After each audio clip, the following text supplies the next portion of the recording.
Good morning! Yes guys, yan po yung kahapon. Tayo po ay umuwi at thanks God. Nakasakay tayo agad.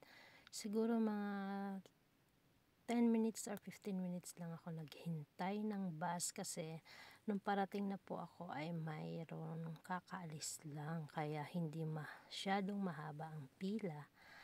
At itong bus na to ay galing pa po itong Ayala. So iikot pa po siya sa loob. Pipick up pa po siya ng mga pasahero kaya hindi pa po puno siya masyado. At nakaupo pa nga po tayo. Ayan. Marami pang bakanting upuan dahil dalawa pa yung hihintuan niyang station bago babalik ng Ayala. Ayan yung ating routine every day, every morning, every pauwi. Ayan.